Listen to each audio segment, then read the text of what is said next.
Hello friend, कैसे हैं आप? आपके अपने यूट्यूब चैनल पर मेरा भी आप लोग का बहुत बहुत स्वागत करता हूं। दोस्तों, आज हम लोग हिस्ट्री में ऑप्शनल बीपीएससी बीपीएससी ऑप्शनल में इतिहास में क्या क्या पढ़ना है और इतिहास में ऑप्शनल में कहां कहां से क्वेश्चन पूछे जाते हैं और कितने विस्तार में पढ़ना है, पूरे डिटेल में आज इसमें हम लोग कवर करेंगे। और आप बीपीएससी का तैयारी करना चाहते हैं और आप ऑप्शनल लेना चाहते हैं तो आप इस वीडियो को देख सकते हैं, क्योंकि ऑप्शनल दोस्तों ये 300 नंबर के ऑप्शनल से क्वेश्चन पूछे जाते हैं और समय 3 घंटा दिया जाता है। और ऑप्शनल ऐसा सब्जेक्ट है कि आपको मेंस में तो लिखना है 300 मार्क्स के, और इंटरव्यू में साथ साथ क्वेश्चन इससे अधिक पूछे जाते हैं ऑप्शनल से। और दोस्तों ये आयोग द्वारा बीपीएससी ऑप्शनल को एंसेंट, मिडेवल और मॉडर्न, ये तीनों पार्ट को बहुत डिटेल में कवर किया गया है। और दोस्तों ये वीडियो काफ़ी लंबी होगी, उसके लिए आप लोग देखिएगा, जाइएगा मत, क्योंकि प्राचीन और मध्यकालीन और आधुनिक ये तीनों कवर होगी। और एक विश्व इतिहास वर्ल्ड हिस्ट्री है, उसको भी कवर कराया जाएगा, उससे में क्या क्या पढ़ना है। तो आप लोग बिल्कुल हड़बड़ाइएगा नहीं कि वीडियो लंबी हो गई है। चलिए हम लोग कवर करते हैं। दोस्तों ये खंड जो है वह एक है, भाग क है और प्राचीन इतिहास है। प्राचीन इतिहास में स्पेशली आपको पढ़ना है भारत का इतिहास में 760 ईस्वी सन तक। इसमें क्या पढ़ना है दोस्तों? सिंधु घाटी सभ्यता में द इंडस सिविलाइजेशन, यानी इसमें सिंधु घाटी सभ्यता का जो पढ़ना है, उद्गम पढ़ना है, कैसे कैसे उद्गम हुआ। उसके बाद विस्तार पढ़ना है, कैसे कैसे वह विस्तार हुआ, कौन कौन राज्य, कौन कौन कंट्री में विस्तार है। उसके बाद में पढ़ना उद्गम, यानी कहाँ से क्या मिला हुआ है उसके बारे में। उसके बाद विस्तार, प्रमुख विशेषता इसकी क्या थी, महानगर। उसके बाद व्यापार और संबंध, हास के कारण, उत्तराजीविता और सामत्व के बारे में पढ़ना है सिंधु घाटी सभ्यता में आपको स्पेशली। तो इतने कवर आपको करना है सिंधु घाटी सभ्यता में। दोस्तों बीपीएससी में ऑप्शनल जो है वह डिटेल में कवर किया गया है, और भी आप देखिए सब्जेक्ट में जो है ऑप्शनल में उतना डिटेल में कवर नहीं किया गया है, उतना डिटेल में नहीं बताया गया है। लेकिन हिस्ट्री ऐसा है कि उसको डिटेल में कवर कर दिया गया है। जैसे ज्योग्राफी में ले लीजिए, तो ज्योग्राफी में एक तो लिख दिया गया है कि मिट्टी। अब कौन कौन से मिट्टी पढ़ना है ये नहीं पता है, और तो आप तो सिर्फ मिट्टी के बारे में पढ़ के नहीं जाएंगे, जो सब मिट्टी के प्रकार है उसके बारे में सब डिटेल से पढ़ के जाएंगे। इसलिए उस सब का जो है वह सिलेबस जो है छोटा है। और हिस्ट्री में है जो एक एक टॉपिक को क्या क्या आपको पढ़ना है, राजनीतिक, सामाजिक, आर्थिक, समाज, सभी को डिटेल में बताया गया है। ठीक है, तो इसलिए काफ़ी इसका थोड़ा लॉन्ग सिलेबस हो जाता है। चलिए नेक्स्ट है वैदिक युग, द वैदिक एज। वैदिक युग या वैदिक काल कहिए, तो इसमें पढ़ना है वैदिक साहित्य, वैदिक युग का भौगोलिक क्षेत्र, सिंधु सभ्यता और जैविक संस्कृति के बीच असमानताएं और समानताएं, राजनीतिक, सामाजिक और आर्थिक प्रतिरूप, महान धार्मिक विचार और रीति रिवाज। तो वैदिक युग में स्पेशली आपको इतना कवर करना है। ये ऑप्शनल है दोस्तों, बीपीएससी में ऑप्शनल आप रखे हुए हैं, उसका ये सिलेबस है। चलिए नेक्स्ट है मौर्य काल। मौर्य काल से पूर्व पढ़ना है दोस्तों, द प्री मायोपिया पीरियड। चलिए नेक्स्ट है दोस्तों, इसमें क्या क्या पढ़ना है? धार्मिक आंदोलन, जैसे जैन धर्म, बौद्ध धर्म, उसके बाद और अन्य धर्म जैसे वैष्णव धर्म, शैव धर्म, ईसाई धर्म, ये सब के बारे में। सामाजिक और आर्थिक स्थिति, मगध साम्राज्य का गणतंत्र और वृद्धि के बारे में पढ़ना है मौर्य काल में। चलिए नेक्स्ट है दोस्तों, वीडियो काफ़ी लंबी होगी, उसके लिए आप लोग हड़बड़ाइएगा मत, क्योंकि तीनों को कवर, चारों कवर करना है। वर्ल्ड ज्योग्राफी भी है एगो, मौर्य साम्राज्य, द मायोपिया एम्पायर। देखिए यहाँ पे इसमें पढ़ना है दोस्तों साधन, साम्राज्य, प्रशासन का उद्भव, वृद्धि और पतन, सामाजिक और आर्थिक स्थिति, अशोक की नीति और सुधार का काल पढ़ना है मौर्य काल में स्पेशली। ठीक है, चलिए नेक्स्ट है मौर्य काल के बाद का इतिहास, यानी 200 ईस्वी पूर्व से लेकर 300 ईस्वी तक। ठीक है, चलिए इसमें क्या पढ़ना है मौर्य काल में, उत्तर और दक्षिण भारत में प्रमुख राजवंश के बारे में पढ़ना है, आर्थिक और सामाजिक संस्कृति, प्राकृतिक और तमिल धर्म के बारे में पढ़ना है, महायान का उदय, ईश्वरवादी उपासना कला धर्म कला, गंगाधर मथुरा तथा अन्य स्कूल केंद्रीय एशिया से संबंध पढ़ना है। ठीक है, तो मौर्य काल में आपको इतना कवर करना है। चलिए नेक्स्ट है, ये दोस्तों डिटेल में बताया गया है और आप बीपीएससी का सिलेबस नहीं खरीदे हैं तो आप खरीद कर देख सकते हैं और वहीं से इसको लिखा गया है और वेबसाइट से भी आप डाउनलोड कर सकते हैं इसका सिलेबस। चलिए नेक्स्ट है गुप्त काल। गुप्त काल में दोस्तों द गुप्ता एज, यानी गुप्त साम्राज्य का उदय और पतन, बकाटस, प्रशासन, समाज, अर्थव्यवस्था, साहित्य, कला और धर्म, दक्षिण पूर्व एशिया का संबंध पढ़ना है गुप्त काल में स्पेशली आपको। चलिए नेक्स्ट है गुप्त काल के पश्चात जो पढ़ना है वह मुखादिस, उसके पश्चात गुप्त राजा हर्षवर्धन का उसका काल, बदामी के चालुक्य और पल्लव, समाज, प्रशासन और कला और अरब विजय के बारे में पढ़ना है। चलिए नेक्स्ट है दोस्तों, आप देख लीजिए क्या क्या पढ़ना है, उसके अकॉर्डिंग आप तैयारी कीजिए।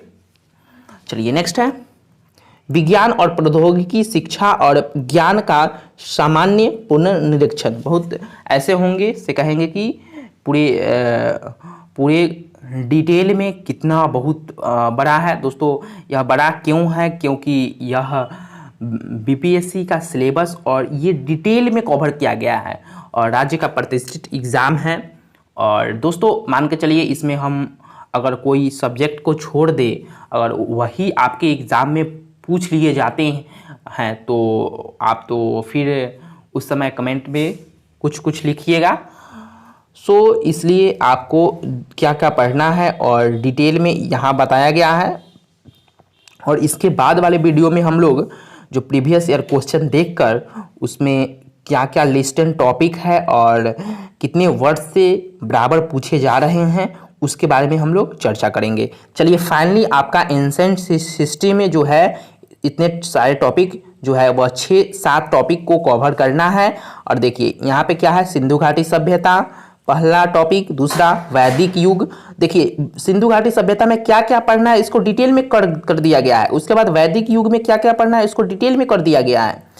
और मौर्य काल से पूर्व, और लेकिन दोस्तों अगर यही लिख दे मौर्य काल आपको पढ़ना है, मौर्य साम्राज्य पढ़ना है, तो इसमें आप कंफ्यूज हो जाएंगे कि क्या क्या इसमें पढ़ना है मौर्य काल में, इसलिए ये डिटेल में कवर कर दिया गया है। ठीक है, और दोस्तों आप हिस्ट्री का आप अगर पीटी का नहीं देखे हैं सिलेबस तो उसमें हम लोग कवर किए थे मेडिवल, एंशिएंट, मेडिवल और मॉडर्न। उसमें सिलेक्टेड टॉपिक को कवर किया गया है और पीटी में आपको क्या क्या पढ़ना है सिलेक्टेड टॉपिक, और इसी तरह डिटेल में कवर किया गया है। लेकिन सिलेक्टेड टॉपिक है, उतना पढ़ेंगे तो आपका सिलेक्शन निश्चित तौर पे हो जाएगा हिस्ट्री में और एक भी क्वेश्चन आपके एग्जाम में नहीं छूटेंगे। चलिए हम लोग आते हैं दोस्तों जो है वह मध्यकालीन भारत की ओर। मध्यकालीन भारत को दोस्तों थोड़ा लॉन्ग इसका सिलेबस है, आप लोग बिल्कुल घबराइएगा मत, आप लोग ध्यान से देखिए और सुनिए। मध्यकालीन भारत यानी भाग ख में देखिए मेडिवल इंडिया, इसमें भारत में 750 ईस्वी से 1200 ईस्वी तक इसमें पढ़ना है। ठीक है, चलिए इसमें दोस्तों थोड़ा हम लोग फास्ट को कवर करेंगे। इसमें राजनीतिक और सामाजिक दशा, राजपूत की नीति और सामाजिक संरचना, भू संरचना और इसका समाज पर प्रभाव क्या पड़ा उसके बारे में कवर करना है आपको। ठीक है, राजपूत की। ठीक है, चलिए नेक्स्ट है व्यापार और वाणिज्य के बारे में पढ़ना है, कला, धर्म और दर्शन, शंकराचार्य के बारे में पढ़ना है, तटवर्तीय क्रियाकलाप, अरबी से संबंध, आपसी संस्कृति प्रभाव के बारे में पढ़ना है। नेक्स्ट है राष्ट्रकुल, इतिहास, में उसकी भूमिका, कला और संस्कृति में योगदान, चोल साम्राज्य, स्थानीय स्वयंता सरकार, भारतीय ग्रामपति के लक्षण, दक्षिण में समाज अर्थव्यवस्था, कला और विद्या के बारे में पढ़ना है। ठीक है, और दोस्तों चैनल पे नए हैं तो सब्सक्राइब कर लीजिएगा और बेल आइकन पर जरूर प्रेस कीजिएगा, क्योंकि ये होगा कि लेटेस्ट वीडियो आपके मोबाइल स्क्रीन तक पहुंचेगा। तो आप लोग बिल्कुल घबराइएगा ना, और एक लाइक भी कर दीजिएगा। चलिए 6 में है मोहम्मद गजनवी का आक्रमण पढ़ना है। दोस्तों देखिए, मोहम्मद गजनवी का आक्रमण पढ़ना है और पूर्व का पढ़ना है, भारत समाज अलबरूनी के बारे में पढ़ना है। ठीक है, तो आप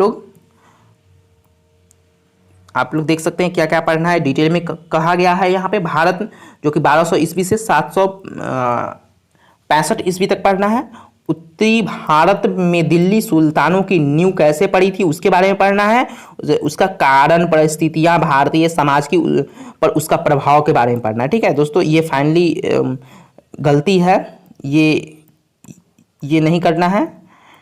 देखिए यहाँ से हम लोग को कवर करना है। खिलजी साम्राज्य सार्थकर्ता और आस्य प्रशासनिक और आर्थिक विनियमन और राज्य और जनता का उसका प्रभाव पढ़ना है। नेक्स्ट है मोहम्मद बिन तुगलक के अधीन राज्य नीतियाँ, प्रशासनिक सिद्धांतों की नींव, स्थिति, फिरोज शाह धार्मिक नीति, लोक निर्माण। देखिए मोहम्मद शाह के बारे में इसमें स्पेसिफिक पढ़ना है और फिरोज शाह के बारे में पढ़ना है, और इसका क्या क्या अधीन पढ़ना है, राज्य नीतियां कैसे कैसे थी, प्रशासनिक सिद्धांतों के बारे में कुछ पढ़ना है और धार्मिक नीतियां, लोक निर्माण के बारे में पढ़ना है। ठीक है, चलिए नेक्स्ट है दिल्ली सल्तनत का विघटन का कारण और भारतीय राजतंत्र और समाज पर इसका प्रभाव क्या पड़ा था उसके बारे में, दिल्ली सल्तनत के बारे में स्पेशली पढ़ना है। देखिए कितना डिटेल में एक एक टॉपिक को कवर किया गया है।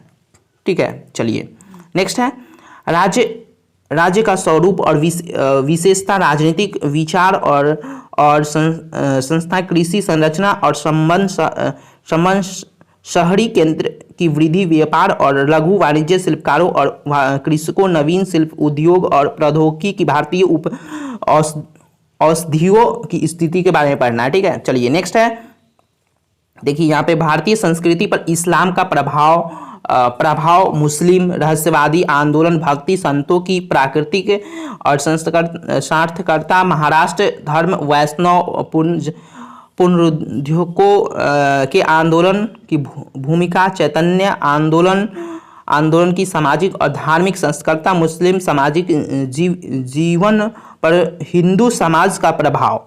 ठीक है, तो ये आपको कवर करना है। ठीक है दोस्तों, ये काफ़ी वीडियो लंबी हो जाएगी, उसके लिए आप लोग बिल्कुल घबराइएगा नहीं, क्योंकि ये बीपीएससी का ऑप्शनल सिलेबस है। आप लोग दोस्तों ऑफिसर बनने जा रहे हैं, और मान के चलिए इसमें अगर डिटेल में कवर नहीं किया गया होता तो आप लोग कहते कि इसका डिटेल क्या है। और आप सभी जानते हैं ऑप्शनल में आपको लिखना होता है, और उसका राजनीतिक, आर्थिक, सामाजिक, ये सबों को बारे में लिखना होता है, और वो सब के बारे में दोस्तों उसके कौन कौन टॉपिक है और उसका डिटेल में कवर किया गया है। तो आप लोग बिल्कुल घबराइएगा नहीं। देखिए विजयनगर साम्राज्य में आपको क्या क्या पढ़ना है। देखिए इसकी उपस्थिति और वृद्धि के बारे में पढ़ना है, कला, साहित्य और संस्कृति में योगदान क्या था, सामाजिक और आर्थिक स्थितियां, प्रशासन पद्धति, विजयनगर साम्राज्य का विघटन कैसे कैसे हो गया। देखिए विजयनगर साम्राज्य स्पेशली दिया गया है, एगो पैराग्राफ में दिया गया है। चलिए नेक्स्ट है इतिहास के स्रोत, प्रमुख इतिहासकारों, शिल्पों और मंत्रियों के विवरण के बारे में पढ़ना है। चलिए नेक्स्ट है उत्तर भारत में मुगल साम्राज्य की स्थापना। जैसे देखिए बाबर की चढ़ाई, उत्तर भारत में मुगल की स्थापना जो हुआ था उसके बारे में देखिए बाबर की चढ़ाई से आपको पढ़ना है। समय हिंदुस्तान में राजनीतिक और सामाजिक स्थितियां, बाबर और हुमायूं के बारे में पढ़ना है। ठीक है, इसमें जहांगीर के बारे में नहीं दिया गया है तो आपको नहीं पढ़ना है, और दिया रहेगा तो पढ़िएगा थोड़ा। आप पीटी में तो दोस्तों पढ़िए के जाएंगे, लेकिन ऑप्शनल में है वो डिटेल में आपको पढ़ के जाना है। भारतीय समुद्र में पुर्तगाली नियंत्रण की स्थापना, उसके बाद इसके राजनीतिक आर्थिक परिणाम को पढ़ना है। उसके बाद देखिए सूर्य राजनीतिक, राजस्व और असैनिक प्रशासन, उसके बाद देखिए अकबर के अधीन मुगल साम्राज्य का विस्तार, राजनीतिक एकता अकबर के अधीन, कितना शॉर्ट में दिया गया है, डिटेल में दिया गया है। राजतंत्र का न्यू स्वरूप, अकबर का धार्मिक राजनीतिक विचार और गैर मुस्लिमों के साथ संबंध पढ़ना है। नेक्स्ट है भारतीय युग में क्षेत्रीय भाषाओं और साहित्य की वृद्धि, कला वास्तुकला का विकास पढ़ना है। नेक्स्ट है दोस्तों राजनीतिक विचार और संस्थाएं, मुगल साम्राज्य की प्राकृतिक भू राजस्व, प्रशासन, मनसबदारी, जहागीरदारी। देखिए स्पेशली आपको मनसबदारी और जहागीरदारी, पत्तियां, भूमि संरचना और जमींदारों की भूमिका, खेतिया संबंध, सैनिक संगठन पढ़ना है। नेक्स्ट है देखिए औरंगजेब के बारे में आपको क्या क्या पढ़ना है। औरंगजेब की धार्मिक नीति के बारे में पढ़ना है। दक्षिण में मुगल साम्राज्य का विस्तार, औरंगजेब के बारे में पढ़ना है। उसके बाद औरंगजेब के विरुद्ध विद्रोह का स्वरूप और परिणाम के बारे में पढ़ना है। इतना ही पढ़ना है डिटेल में आपको। चलिए नेक्स्ट है शहरी केंद्रों का विस्तार, औद्योगिक अर्थव्यवस्था, शहरी और ग्रामीण विदेशी व्यापार और वाणिज्य, मुगल और यूरोपीय व्यापारिक कंपनियां के बारे में पढ़ना है। चलिए नेक्स्ट है हिंदू मुस्लिम संबंध, एकीकरण की पद्धति, संयुक्त संस्कृत 16वीं से 18वीं शताब्दी पढ़ना है हिंदू मुस्लिम संबंध के बारे में। नेक्स्ट है शिवाजी का उदय, मुगलों के साथ उनका संघर्ष कैसा रहा, उसके बारे में, शिवाजी का प्रशासन के बारे में पढ़ के जाना होगा। उसके बाद पेशवा 1707 से 1761 के अधीन मराठी शक्तियों का विस्तार, प्रथम 3 पेशवाओं के अधीन मराठा राजनीतिक संरचना, चौथे और सरदेशमुखी, पानीपत की तीसरी लड़ाई का कारण, उसके बाद प्रभाव मराठा राज्य व संघ का आविर्भाव, इसकी संरचना और भूमिका। ठीक है, शिवाजी के बारे में आपको पढ़ के जाना है। चलिए नेक्स्ट है मुगल साम्राज्य का विघटन, जैसे नवीन क्षेत्रीय राज्य का आविर्भाव के बारे में। तो कुल इसमें 24 जो टॉपिक है दोस्तों, ये डिटेल में दिया गया है इसलिए 24 टॉपिक आपको लग रहा है, लेकिन आप इसको कवर करके जाइएगा। और ये आपको सिलेबस दिया गया है और मध्यकालीन इतिहास में इतना आपको पढ़ना है डिटेल में। और आप सभी जानते हैं मेंस जो है वह डिटेल से आपको लिखना होता है, जबले आप डिटेल से नहीं लिखेंगे ऐसे भी नंबर कम आते हैं इतिहास में। तो आप डिटेल से नहीं लिखेंगे और तो आपको नंबर नहीं दिया जाएगा। चलिए नेक्स्ट है आधुनिक भारत 1757 से 1947 तक आपको पढ़ना है। खंड 2 है और भाग क है। तो आइए इसमें क्या क्या टॉपिक है उसको हम लोग जानते हैं, पढ़ते हैं, देखते हैं। चलिए नेक्स्ट है ऐतिहासिक शक्ति और कारक जिसकी वजह से अंग्रेजों होगा, चाहे अंग्रेजी पढ़िए, अंग्रेजों का भारत पर आधिपत्य हुआ। विशेषता पढ़ना है बंगाल, महाराष्ट्र और सिंध के संदर्भ में भारतीय ताकतों द्वारा प्रतिरोध और उसकी असफलताओं के कारण के बारे में पढ़ के जाना है। नेक्स्ट है देखिए राजवरों पर अंग्रेजों का प्रमुख विकार क्या था, उसके बारे में आपको पढ़ना है। उपनिवेशवाद की अवस्था और प्रशासनिक ढांचे और नीतियों में परिवर्तन, राजस्व, न्याय, समाज और शिक्षा संबंधी परिवर्तन के बारे में पढ़ना है। ठीक है दोस्तों। और ब्रिटिश औपनिवेशिक हितों में उनका संबंध के बारे में पढ़ना है। दोस्तों ये सही से आपको क्लियर नहीं बुझा रहा होगा, लेकिन हम पढ़ते हैं, आप लोग केवल सुनिए। ब्रिटिश आर्थिक नीति और उसका प्रभाव, कृषि का वाणिज्यीकरण, ग्रामीण ऋणग्रस्तता, कृषि श्रमिकों की वृद्धि, दस्तकारी उद्योग का विनाश, संपत्ति का पलायन, आधुनिक उद्योग की वृद्धि तथा पूंजीवादी वर्ग का उदय, ईसाई मिशनरियों का गतिविधियां, इसमें आपको पढ़ना है। चलिए नेक्स्ट है 5 नंबर में आपको पढ़ना है, टॉपिक है 5 नंबर। चलिए नेक्स्ट है भारतीय समाज के पूर्ण जीवन के प्रभाव, सामाजिक धार्मिक आंदोलन, सुधारकों के सामाजिक धार्मिक राजनीतिक और आर्थिक विचार और उसकी भविष्य दृष्टि 29वीं शताब्दी में आपको देख के जाना है। चलिए नेक्स्ट है नागरिक विद्रोह 1857 का विद्रोह, नागरिक विद्रोह और कृषि विद्रोह विशेषकर नील बगावत के संबंध में पढ़ना है। दक्षिण के दंगे और मोपला बगावत के बारे में स्पेशली पढ़ना है। ठीक है, चलिए नेक्स्ट है भारतीय राष्ट्रीय आंदोलन का उदय और विकास के बारे में। भारतीय राष्ट्रवाद के सामाजिक आधार प्रारंभिक राष्ट्रवादियों की नीतियां और कार्यक्रम, उग्र क्रांतिकारी दल, आतंकवादी सांप्रदायिक का हृदय के बारे में पढ़ना है। ठीक है, चलिए और भी दोस्तों आपको कवर करना है, थोड़ा ही है अब। और विकास, भारत की राजनीतिक में गांधी का उदय और उसके जन आंदोलन के तरीके, असहयोग, सविनय अवज्ञा, भारत छोड़ो आंदोलन, ट्रेड यूनियन और विकास आंदोलन, राजवरों की जनता के आंदोलन, कांग्रेस, समाजवादी और साम्यवादी राष्ट्रीय आंदोलन के प्रति ब्रिटेन की सरकारी प्रतिक्रिया, 1909 से 1935 के संवैधानिक परिवर्तन में के बारे में कांग्रेस का रुख, आज़ाद हिंद फौज 1946, आज़ाद हिंद फौज 1946, नौसेना विद्रोह, भारत का विभाजन और स्वतंत्रता की प्राप्ति। तो फाइनली जो है वह दोस्तों आपको मॉडर्न हिस्ट्री में इतने टॉपिक को कवर करना है। 7 आपके पॉइंट बन रहे हैं, उसको आपको कवर करना है डिटेल में बता दिया गया है। और दोस्तों वर्ल्ड ज्योग्राफी है, वर्ल्ड ज्योग्राफी को बता देते हैं। ठीक है, और फाइनली आपका हिस्ट्री में समाप्त हो जाएगा और इसमें वर्ल्ड ज्योग्राफी से भी क्वेश्चन पूछे जाते हैं। तो आइए वर्ल्ड ज्योग्राफी से थोड़ा 3-4 मिनट लगेगा, बता देते हैं। चलिए, विश्व इतिहास में आपको पढ़ना है 1500 से 1950 तक। चलिए, भौगोलिक खोज के बारे में पढ़ना है, ज्योग्राफी। ठीक है, समानता का पतन, पूंजीवादी का प्रारंभ, यूरोप में पुनर्जीवित जीवन और धर्म सुधार, नवीन निरंकुश राजतंत्र, राज्योदय, पश्चिमी यूरोप में वाणिज्य क्रांति और वाणिज्यवाद के बारे में पढ़ना है। ठीक है, चलिए नेक्स्ट है इंग्लैंड में संसदीय संघों का विकास, 30 वर्षीय युद्ध, यूरोपीय 3 होगा कि 30 होगा, कन्फ्यूजन है यहाँ पे, 30 लिखे हैं। 30 वर्षीय युद्ध यूरोप के इतिहास में इसका महत्व के बारे में पढ़ना है। चलिए नेक्स्ट है, देखिए फ्रांस का प्रभुत्व के बारे में आपको पढ़ना है। दोस्तों ये सिलेबस में दिया गया है, आयोग के वेबसाइट से आप लोग डाउनलोड भी कर सकते हैं इसका सिलेबस।